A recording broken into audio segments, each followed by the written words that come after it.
नमस्कार दोस्तों, आपका संजीव ट्रैवल ब्लॉग में स्वागत है। दोस्तों मैं हूं इस टाइम प्रयागराज के महाकुंभ में, जो 13 जनवरी से शुरू होने वाला है।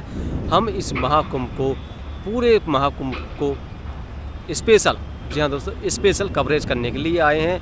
इस टाइम हम खड़े हैं पीपा पुल पे। जी हाँ दोस्तों, देख सकते हैं यह है आपका पीपा पुल, जो कि कम से कम 1000 से ज़्यादा बनाए गए हैं। एक ये है और एक पीपा पुल ये है, आपका सामने देख रहा हूँ। इस दो पुल पार करने के बाद में, और इधर देख रहे हैं तो इधर कम से कम 400 से 500 पीपा पुल अब भी बन रहे हैं, लेकिन ये पुल फ़िलहाल बन चुका है। और जो महाकुंभ में इस पीपा पुल का जो कार्य होता है वो होता है कि दूसरे साइड से इधर साइड को यात्रियों को जो आ रहे हैं महाकुंभ में, दूसरी तरफ पार कराना। जी हाँ दोस्तों, क्योंकि परमानेंट ऐसे पुल तो बिल्कुल नहीं बना सकते, लेकिन ऐसे पुलों को टेम्परेरी तौर पर बनाया जाता, ताकि जब हमारा जो महाकुंभ ख़त्म हो जाए तो जो पीपा पुल है वो भी ख़त्म कर दिए जाएंगे। देख सकते हैं इस टाइम गंगा जी ज़्यादा नहीं है, बहुत कम स्तर पर पीछे से गंगा जी छोड़ी जा रही हैं। जी हाँ दोस्तों, क्योंकि महाकुंभ में जो कार्य है बहुत ज़बरदस्त इस टाइम चल रहा है, और 13 जनवरी से महाकुंभ शुरू होने वाला है। इसलिए आप तैयारी कीजिए और आइए महाकुंभ घूमने के लिए। और जो भी यहाँ पर और कार्य चल रहे हैं वो आज हम आपको दिखाने वाले हैं। प्लीज़ चैनल को सब्सक्राइब ज़रूर कर लें और बेल आइकन घंटी ज़रूर दबा दें। दोस्तों चलो चलते हैं।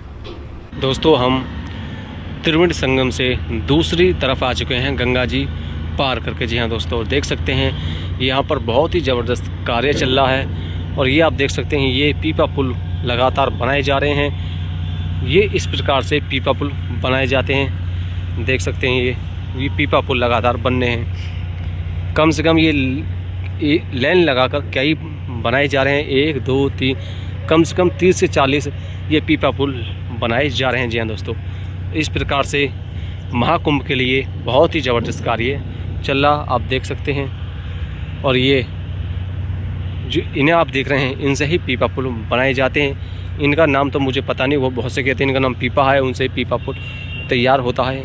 इतना तो मुझे जानकारी नहीं है, लेकिन देख सकते हैं बहुत ही विशाल तरीके से कार्य इस टाइम चल रहा लगातार। और ये पीपा पुल एक ये बन के तैयार है, आधा बन के तैयार है। और भी दिखाते हैं हम आपको कि यहाँ पर महाकुंभ में और क्या क्या चल रहा है। दोस्तों चलो चलते हैं और आपको और कुछ नज़ारे दिखाते हैं। इस टाइम देख सकते हैं आप, हम इस टाइम पीपा पुल पर आ चुके हैं। और कितने पीपा पुल इस टाइम बनाए जा रहे हैं, आपके सामने कुछ कितना ही खूबसूरत नज़ारा है। और ये देख सकते हैं कि ये पुल है, इन पर कितनी भव्य तरीक़े से चित्र बनाए हुए हैं। ये सामने देख सकते हैं सुदामा कृष्ण जी हैं, भोले बाबा हैं, माँ पार्वती हैं। बहुत तरीके से इन पे जो पिलर हैं, इन पे अलग अलग तरीके से आकृति दर्शाई गई हैं। और ये देख सकते हैं हमारे साधु संत हैं, इनका भी अखाड़ा इस टाइम शुरू हो चुका है। और जितने साधु संत हैं वो धीरे धीरे आना शुरू हो गए, क्योंकि 14-15 तारीख के समथिंग में जितने साधु संत के अखाड़े हैं वो सब शुरू हो जाएंगे, लगना शुरू हो चुके हैं। लेकिन अभी तक जो साधु संत हैं वो आए नहीं है, लेकिन अखाड़ा लगना शुरू हो चुके हैं। ये आपके सामने कितना खूबसूरत नज़ारा, एक नंबर नज़ारा। आइए 14 जनवरी 2025 और महाकुंभ की शोभा बढ़ाइए।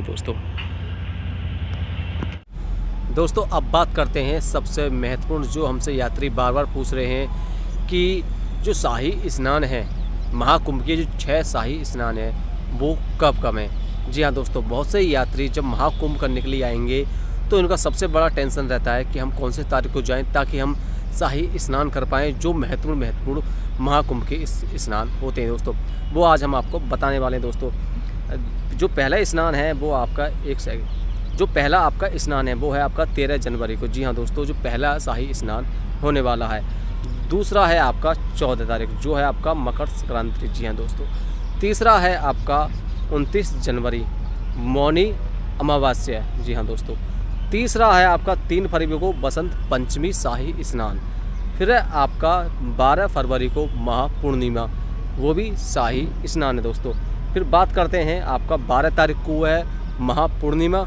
उसके बाद में आता है आपका 26 फरवरी महाशिवरात्रि। ये आपके 6 बहुत ही शाही स्नान है जो भी महासंत आते हैं वो इन्हीं तारीख को अपना स्नान करते हैं और महाकुंभ की शोभा बढ़ाते हैं। बहुत से यात्री हमसे ये भी पूछते हैं कि जो ये शाही स्नान है इसके अलावा क्या हम महाकुंभ स्नान कर सकते हैं या नहीं।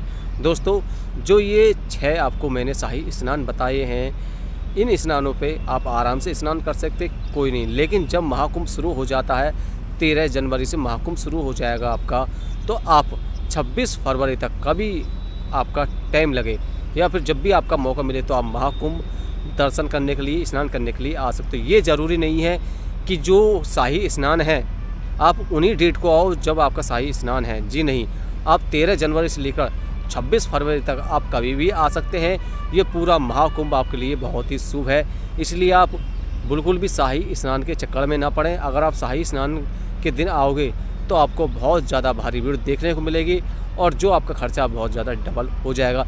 इसलिए आप 13 जनवरी से लेकर 26 फरवरी के बीच में आप कभी भी आ सकते हैं। दोस्तों, जो आपको ये जगह देख रहे हैं, जो प्लॉट से कटे पड़े हैं, ये अखाड़ों के लिए हैं, जो मैंने आपको बताया था, जहाँ बहुत बड़े बड़े साधु संत आने वाले हैं और जो इनके अखाड़े होते हैं वो उनके लिए ये जगह सरकार ने दी गई है। जी हाँ दोस्तों, और देख सकते हैं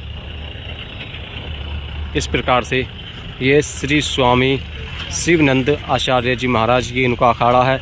इसी प्रकार से यहाँ पर सबको अखाड़े बांटे गए हैं और ये फ्री में नहीं है, ये पैसा दे के सरकार इन जो बड़े बड़े महाराज हैं, साधु संत हैं, उनके लिए ये जगह प्रदान करती है, ताकि जो हमारे साधु संत हैं वो वहाँ पर अपना टेंट लगा सकें और जब महाकुंभ चलता है तो वह पूरे महाकुंभ यहाँ पर रह सकें। ये किसी का अखाड़ा, इन्होंने अपना पोस्टर लगा दिया है।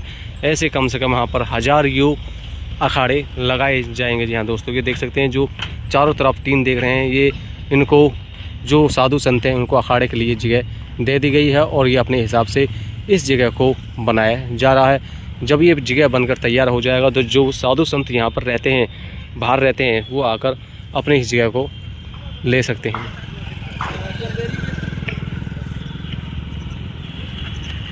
दोस्तों, जैसे ही हम इन अखाड़े को कवर कर रहे थे तो हमें जो साधु संत हैं वो हमें पीछे मिले थे, उनसे हमारी बात हुई। तो इस बार महाकुंभ में जो मुस्लिम लोग हैं उनको एंट्री नहीं दी जाएगी और जो हमारे बड़े बड़े साधु संत हैं, जो महाराज हैं, सनातन धर्म के लिए जो रक्षा करते हैं, इन्होंने भी साफ कह दिया है कि इस बार महाकुंभ में कोई भी मुसलमानों के लिए कोई भी एंट्री या कोई भी दुकान परमिशन नहीं दी जाएगी और ये सरकार से बार बार इसी चीज़ की मांग कर रहे हैं। जी हाँ दोस्तों, ये देख सकते हैं बहुत ही ज़बरदस्त अखाड़े बने हुए, सोमेश्वर धाम, नव मंचड़ी, कुछ ऐसी नाम है, और ये है पंचायत अखाड़ा श्री निरंजनी। इस तरीके से पता ना 1000 वहाँ पर अखाड़े बने हुए हैं साधे संतों के लिए और धीरे धीरे तैयारी भी इस टाइम ज़बरदस्त चल रही है। जी हाँ दोस्तों, और ये बढ़िया कार्य है कि इस बार महाकुंभ में मुस्लिम लोगों को कोई एंट्री नहीं दी जाए और ना कोई दुकान लगाने को परमिशन दी जाए, मतलब किसी भी प्रकार की मुसलमानों को एंट्री नहीं दी जाए। ये अपने सनातन धर्म के लिए सबसे बड़ी जीत होने वाली है। दोस्तों चलो चलते हैं और आपको हम कुछ और चीज़ दिखाते हैं यहाँ पर।